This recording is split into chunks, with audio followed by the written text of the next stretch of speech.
Number 5 سورۃ المائدہ آیت number 80. تفسیر. ترا کثیرا منہم، اور تم دیکھو گے ان میں بہت سے لوگ ہیں.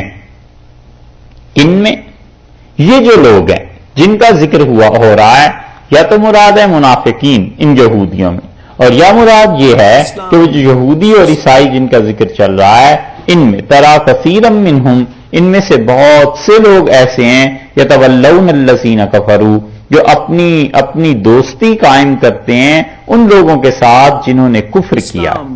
جو کافر ہیں ان کے ساتھ یہ اپنی دوستیاں جا کر گانٹتے ہیں.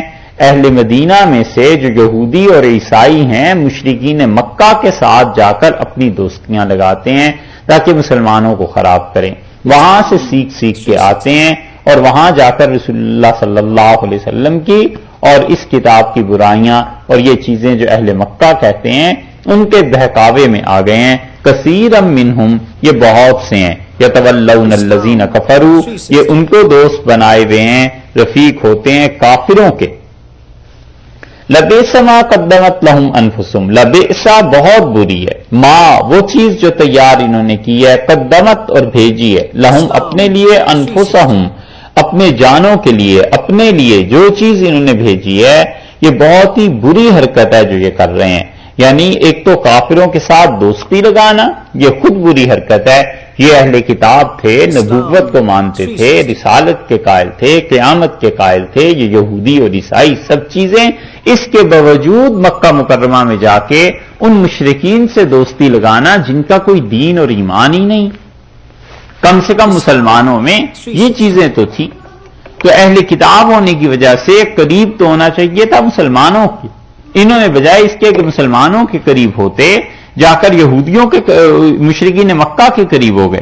اللہ نے اس دوستی پر اعتراض فرمایا ہے پہلی بات، اور دوسری بات یہ کہی ہے کہ لبئس ما قدمت لہم انفسہم، بہت ہی بری چیز ہے، کیا ہی بری تیاری ہے اپنے واسطے جو انہوں نے بھیجی ہے. اور اس کی وجہ سے کیا ہوا ہے؟ جس وجہ سے. یہ جو ان ہے نا لفظ، اس کا مطلب یہ ہے کہ جس وجہ سے. وہ وجہ کیا ہے؟ دو پہلے بیان کر دی. ایک تو یتولون الذین کفروا، کہ یہ لوگ کافروں سے دوستی لگاتے ہیں، اور یہی اس کے نتیجے میں بڑی بری چیز ہے جو خدا کے ہاں بھیج رہے ہیں. برے اعمال کو خدا کے ہاں بھیج رہے ہیں. یہ برے اعمال، یہ وجہ ہو گئی ان سخط اللہ علیہم. یہی وجہ ہے اسلام. اسی وجہ سے، جس وجہ سے کیا ہوا؟ اللہ کا غصہ ان پر ہوا. وفی العذاب، اور عذاب میں ہم خالدون، یہ ہمیشہ ہمیشہ رہیں گے. اللہ کا غضب ہوا، سخط اللہ کا غصہ ہوا. اور حدیث میں بھی آیا ہے، نبی کریم صلی اللہ علیہ وسلم نے فرمایا کہ جو ایسے کام کرتا ہے اللہ کا غصہ اس پر نازل ہوتا ہے. غضب کہیں کہیں لفظ ذکر کیا ہے، کہیں کہیں اللہ تعالی نے، اور حدیث میں بھی سخط کا لفظ آیا ہے. سخط اور غضب میں بنیادی طور پہ اگرچہ فرق ہے، لیکن دونوں کا مفہوم آگے جا کر ایک جگہ مل جاتا ہے، اور وہ اللہ کا غضب ہے، اللہ کا غصہ ہے کسی انسان پہ نازل ہونا.